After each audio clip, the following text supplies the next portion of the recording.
Hello friends, welcome back. આજે હું આપના માટે બેસનના લાડુની રેસીપી લઈને આવી છું। બેસનના લાડુ બનાવવા માટે અડધો કપ ઘી લઈ અને ગરમ કરવા મૂકવું।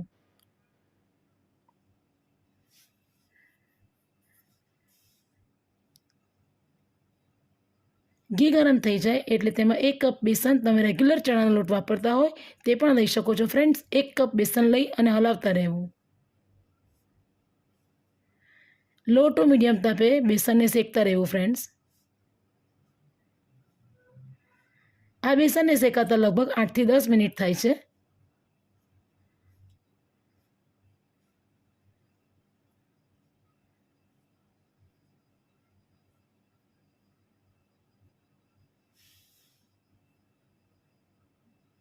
જો ફ્રેન્ડ્સ બેસનનો કલર બદલાવા લાગ્યો છે એટલે કે બેસન હવે શેકાવા લાગ્યું છે। તેમાંથી બહુ જ સરસ સુગંધ આવી રહી છે। હવે તેમાં 1/4 ચમચી ઇલાયચીનો પાવડર નાખવો અને 2 ચમચી સાદું પાણી નાખવું। સાદું પાણી નાખવાથી ફ્રેન્ડ્સ બેસનમાં બહુ જ સરસ કણી પડે છે અને લાડુનું ટેક્સચર બહુ સરસ આવે છે। પાણી બેસનમાં બરાબર મિક્સ થઈ જાય ત્યાં સુધી હલાવતા રહેવું।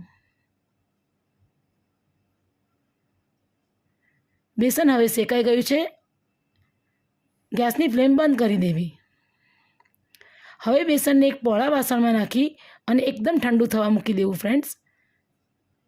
બેસનને બિલકુલ ઠંડુ થવા દેવું ખૂબ જ જરૂરી છે।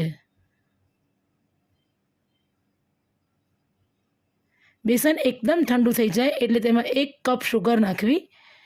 મેં આમાં બોરુખાંડ નાખી છે। તમારી પાસે બોરુખાંડ અવેલેબલ ન હોય તો તમે રેગ્યુલર શુગરને પણ મિક્સીમાં પીસીને નાખી શકો છો। ઠંડુ થયેલું બેસન અને શુગર બરાબર મિક્સ કરવી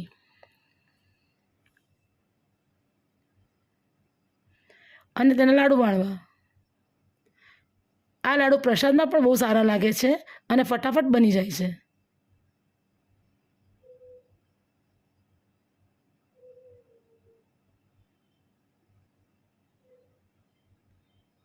બેસનના લાડુ તૈયાર છે ફ્રેન્ડ્સ।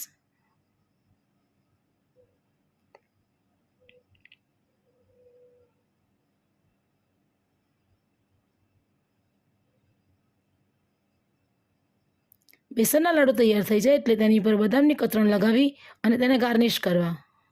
જો તમને મારી રેસીપી ગમી હોય તો લાઈક કરો, શેર કરો, સબસ્ક્રાઈબ કરો અને બેલ આઇકન દબાવવાનું ભૂલતા નહીં। Thank you friends.